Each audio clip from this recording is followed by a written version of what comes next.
Last week, we had the pleasure of sitting down with Christina Apostolou, the brand director behind the Anama Concept. And this week, we sit down with her husband, business partner, and the enologist behind Anama, Lefteris Mohianakis. Lefteris is not just a winemaker, he's a visionary entrepreneur with a deep passion for wine and spirits, dedicated to crafting world-class quality. So pour yourself a glass of wine or coffee if it's too early as we explore Lefteris' journey, his inspiration behind each year's vintages, and the past, present, and future of winemaking in Cyprus. Welcome to the Business Mentor Podcast.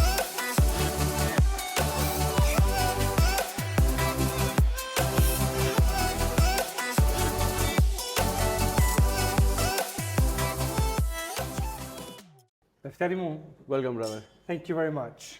So tell us, to start off, a bit about Lefteris, who you are, your background, where you started, and how you ended up in a small, beautiful village called Lithrodontas in Cyprus. I'm from Greece, obviously. My father is from Crete. My mother is from Central Greece. I grew up as a very good student in school, and I had plans. Actually, I didn't have plans. I'm one of the guys that they didn't really know what they want to become when I was younger. My first contact with enology was by luck. It just happened to succeed on the exams for the school, enology school. I wasn't really happy at the time, but something inside me told me, let's go to check it out and decide later. So I can say that I am among the very, very few really lucky guys that luck or fate, I don't know, decided for me exactly what I was really, really wanted to become.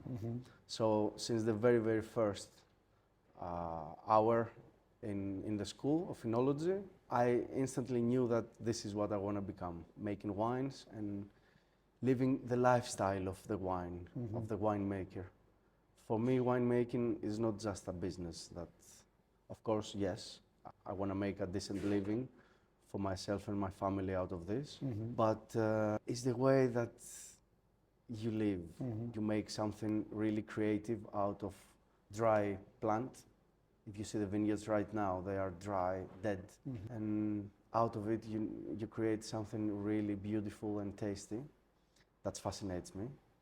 At the same time, you are always around gastronomy, around people involved in gastronomy, venues involved in gastronomy. So it's like living two lives at the same time. The one of the production in the vineyard and the winery, dirty, wet, creative.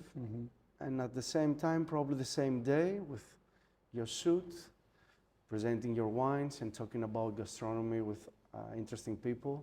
So I'm really lucky and grateful for the life I have around wines. Amazing.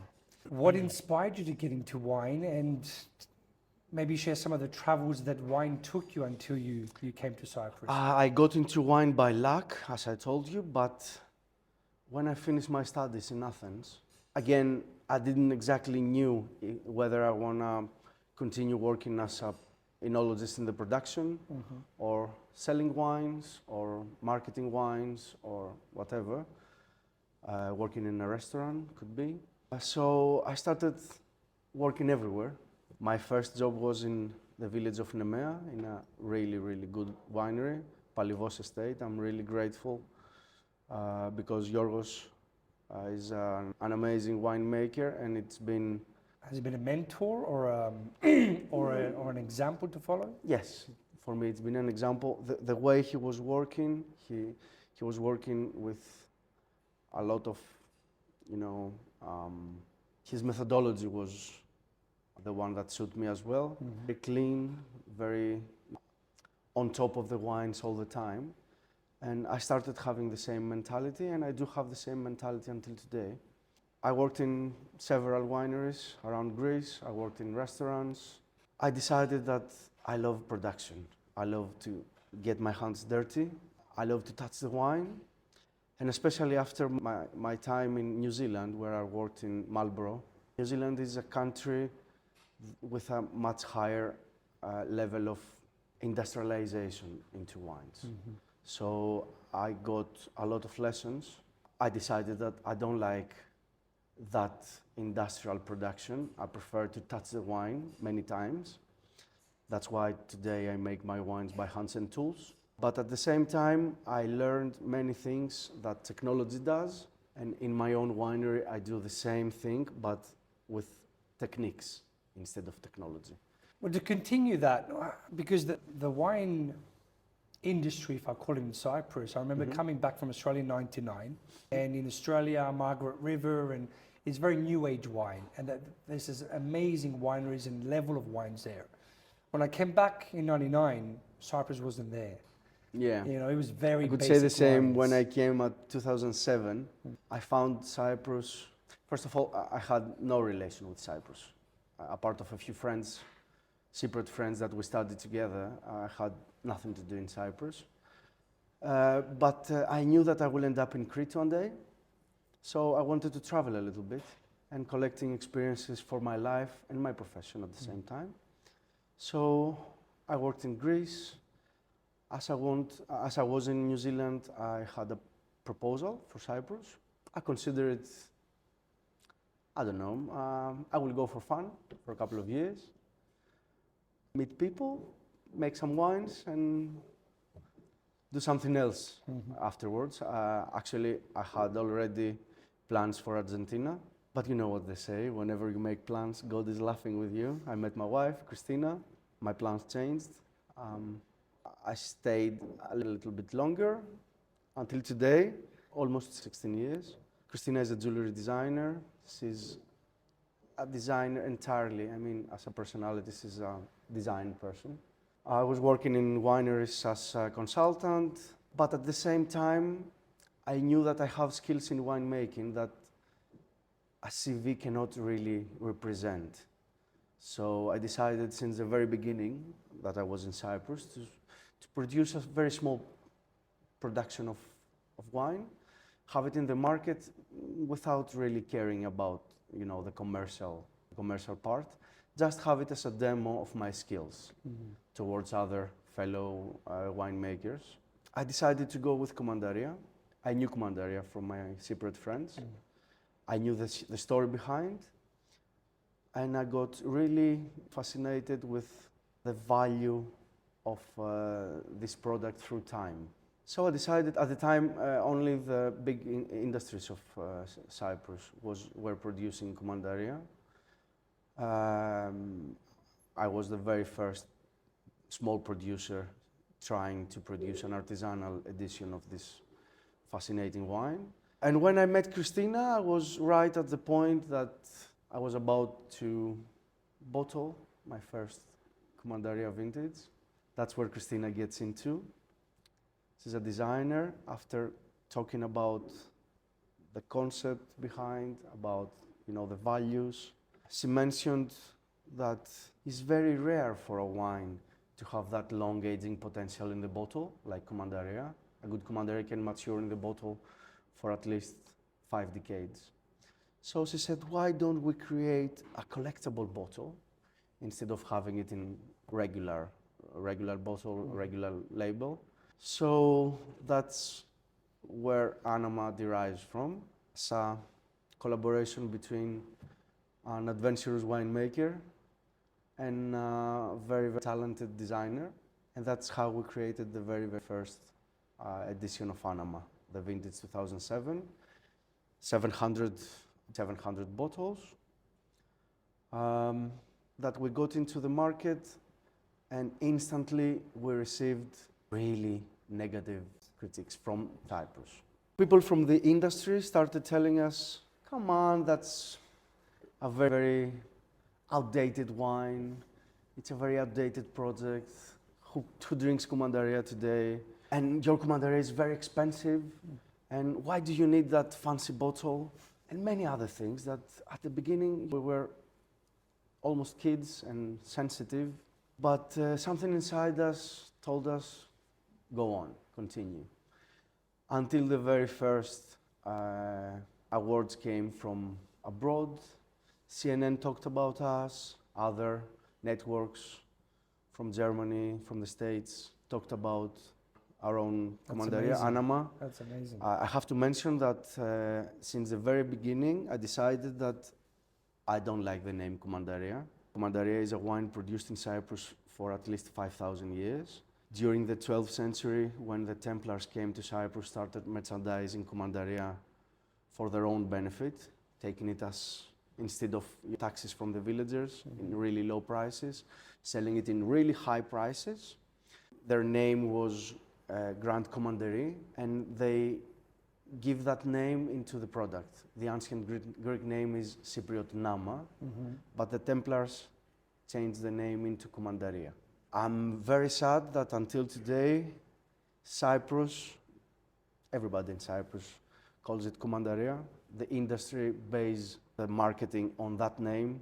The labels are still with knights and swords. And nobody talks about the real deal, the real story of at least 5,000 years. The Greek name, the Greek tradition. I'm from Crete, you know, we're chauvinists. So for me it was normal to say, nah, I don't like that name. And I will focus myself into presenting the alternative Commanderia. At the same time, really bad moves from the government and all the departments of agriculture and knowledge and stuff turned our most precious national product, which is Commanderia, into a local product. And today only 14 villages can produce Commanderia, and with that given name.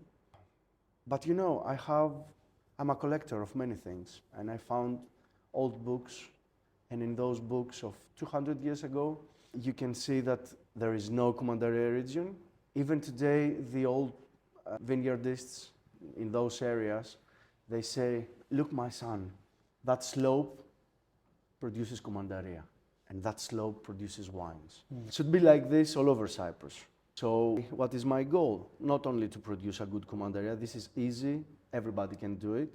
Commanderia is a magical type of wine. If you take the grapes, you smash them in your hands and throw them into a bucket, after some time, they will create on their own a really, really beautiful, sweet wine. Oh, wow. But how you create a marvel, how you create something that people around the world will see it as exotic and rare. They will appreciate the rareness, they will appreciate the aging potential, which gives value to the wines, not only gastronomical value, but also financial value. It's an investment. After 30 years, how many of those 1,000 bottles that I produce every year, they will be available for sale? The price will be sky high. So for me, this is Commanderia. It's something that everybody around the world would like to have the opportunity at least once in their lifetime to taste.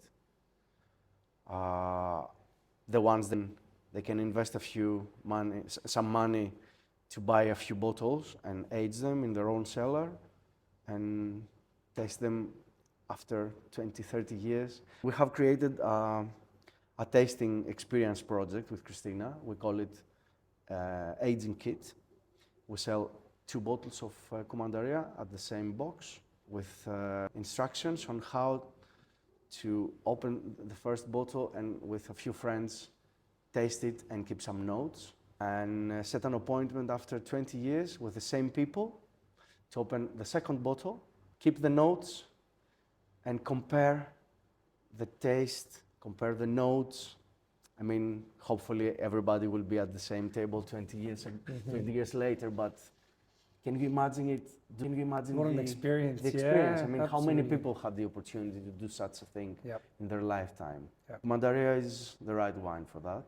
So we are up to create not only a product, but a collectible and valuable item, which partially have to do with gastronomy and partially with art.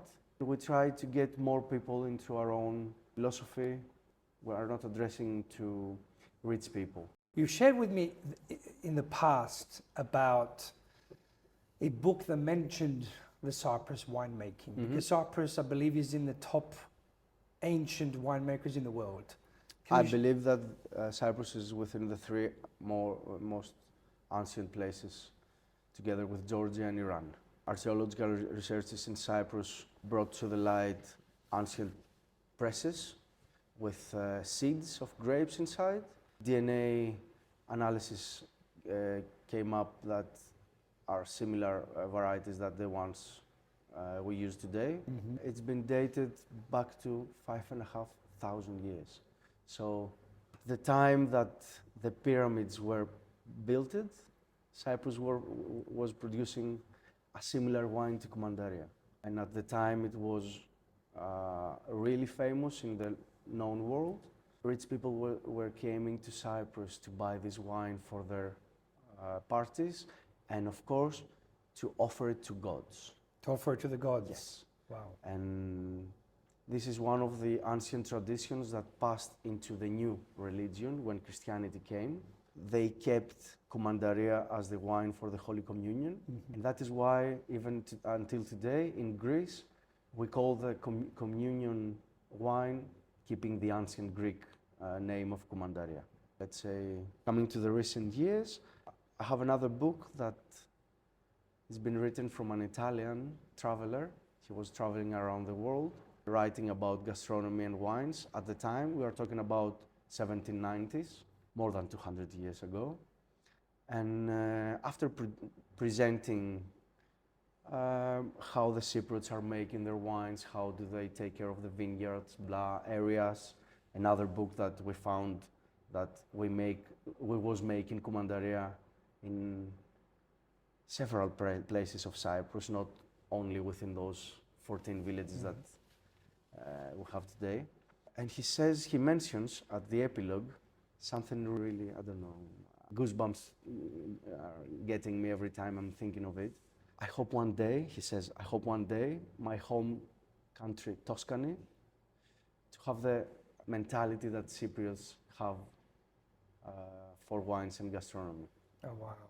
And we're talking about one of the most, let's say, well-known today wine areas in the world, Tuscany. Yeah. Yeah. So we're not trying to recreate the wheel. We try, after many decades, almost a century of political issues in Cyprus. We passed through Turkish occupation, British occupation, revolution, Turkish invasion. At the time, the people were trying to survive, not to create art. And gastronomy is probably the finest form of art.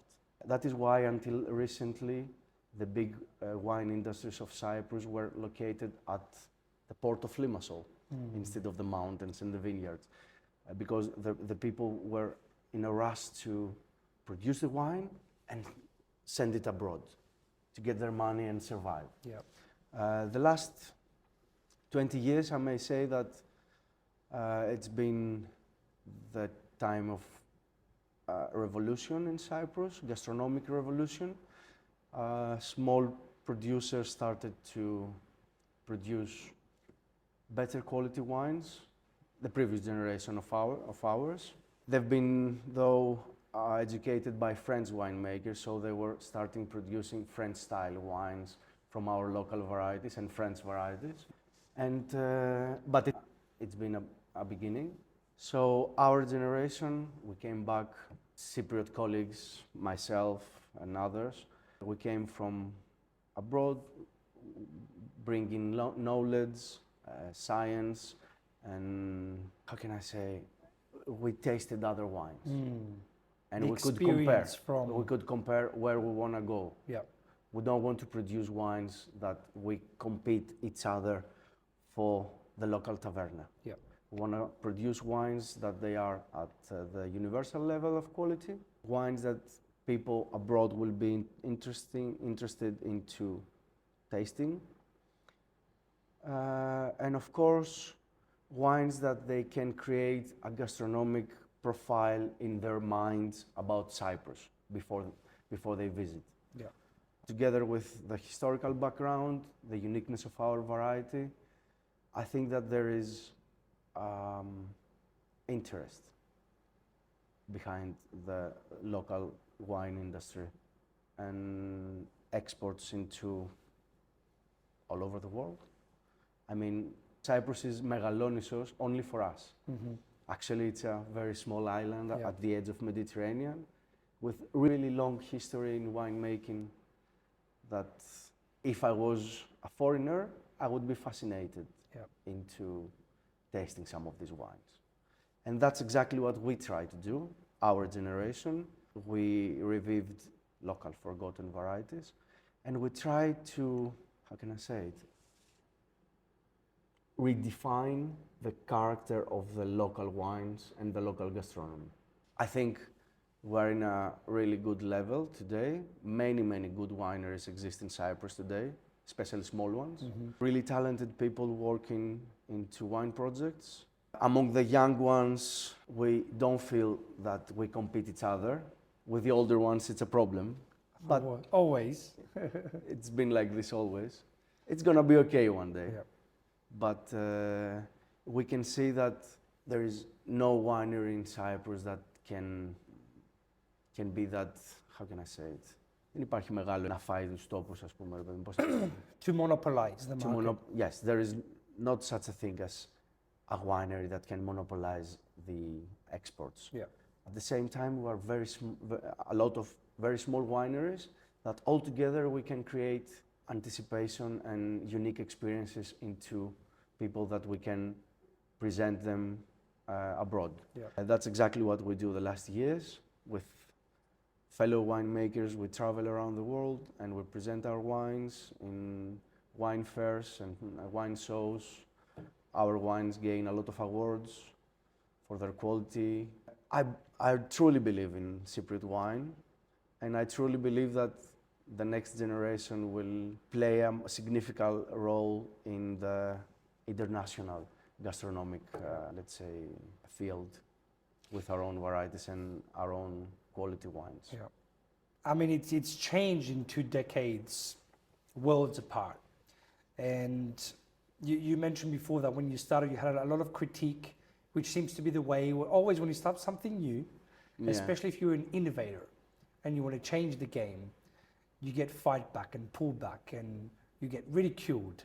Tell me, through that, how did you stay focused? And what's a big challenge? Is that a big challenge or is there another big challenge that you face and how did you overcome it? Actually, to be honest, staying focused is my thing.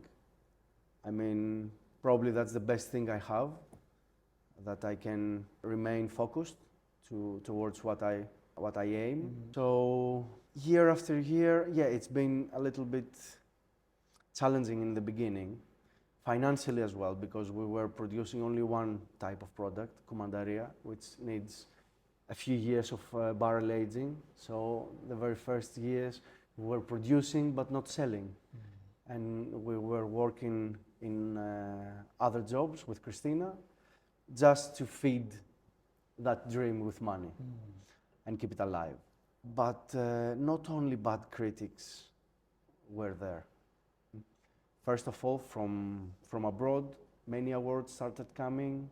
People involved in gastronomy with international status were referred to our Anama with mesmerizing words. So we had the support we needed. We just don't had it from our country. But I don't care. I don't care. And to be honest with you, I enjoy sometimes when I talk with people that they cannot see, they cannot understand what is about to come. And they are still in their own narrow-minded businesses. Actually, I'm not a businessman, and I don't care to become one. I enjoy making wines. I enjoy making my living out of making wines, and I do it, most of it, for the lifestyle, not for the money.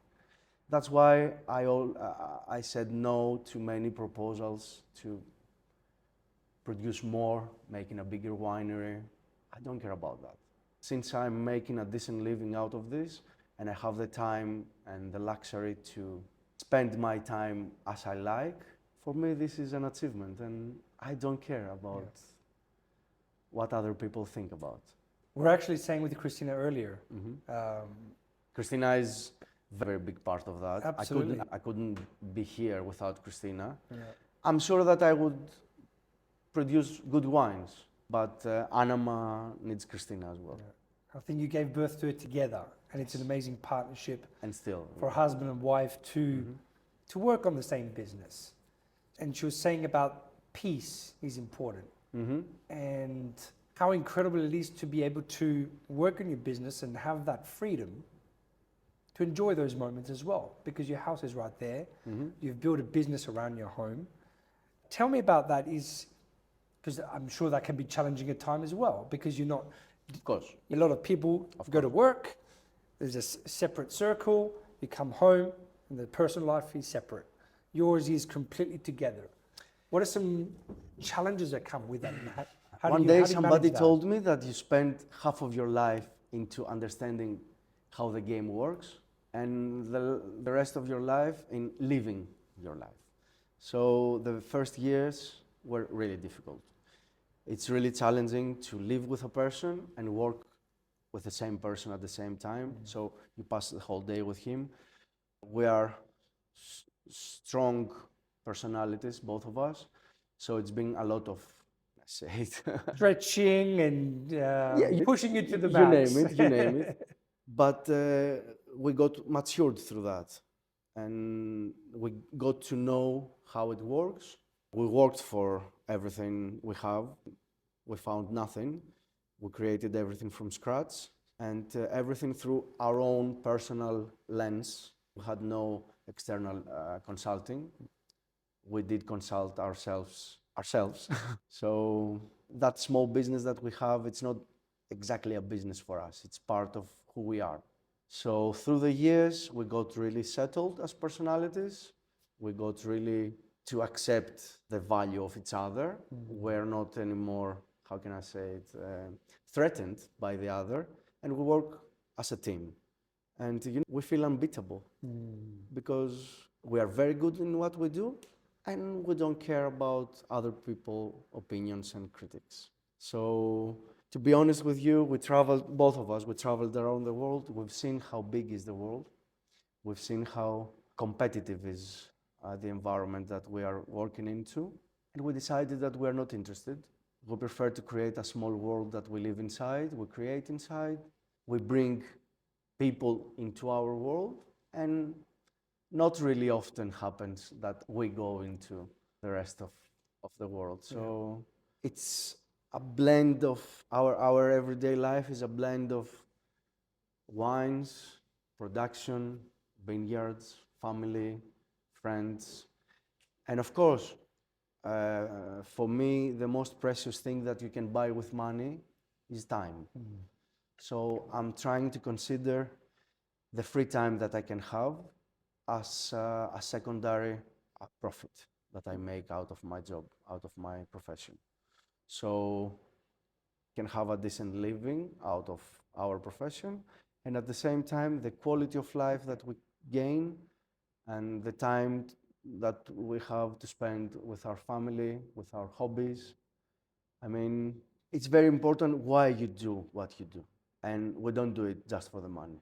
First of all, we do it for us to have a beautiful life with beautiful experiences. We enjoy meeting interesting people. We enjoy traveling, drinking and eating good stuff. But at the same time, I enjoy not just being a professional winemaker and a businessman. I have other parts of myself as well that I want to feed. I want to feed the explorer inside me. I want to feed the curious guy. I want to feed the scientist that wants to learn new fields, new things. And of course, the person. I'm a father, I'm a husband, I'm master of myself, so I like to have some time for my hobbies, some time for my rest. I don't follow the usual the Western lifestyle that most of people is living.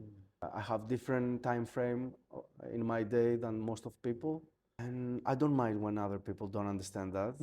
It happens that I do, so I prefer my own critique instead of the other people's critique.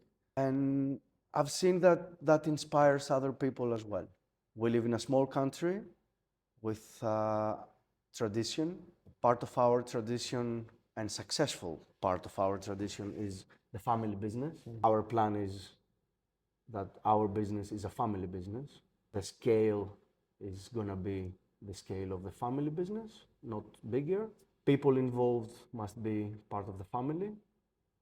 And the profit is going to be a profit for the family, financial and experiences. So the last few years, I can see many, many interesting people getting off the city, finding some properties like our own, living outside the city, working with the land, producing things. And that's really fascinates me for the future. Yeah. And you've already spent years to set that up. Because at the end of the day, that's what mankind's been doing for thousands of years, right? If we look 100, 200 years ago, 95% of people were business owners. They were living from their land. They were exchanging value. And what we're living now is unnatural, to be in an office all day under white lights. Yes, And I think it's AI will come and change that, because you'll wipe off a lot of those jobs. So some of those people will have a think of, what do I want to do? The thing that is AI cannot replace Absolutely. hands. I And mean, this. yeah.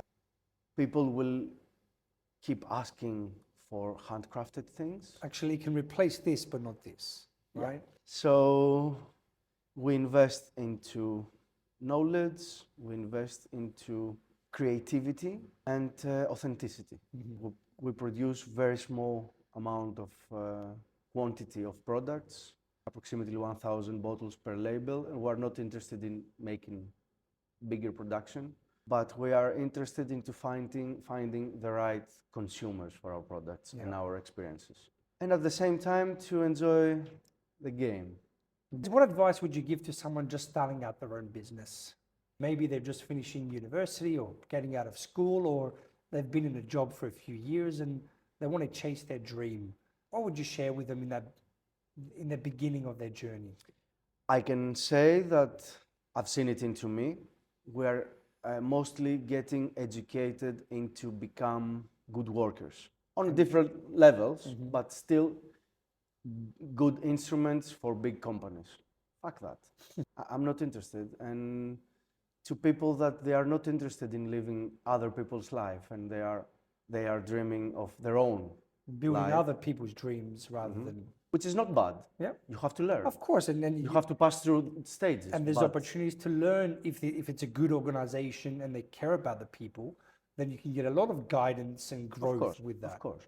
But at the same time, people that they have their own character, their own dreams, their own, let's say, direction in life, it's gonna be difficult, but I don't know, do it. Do it, and for the first few years, be like Odysseus.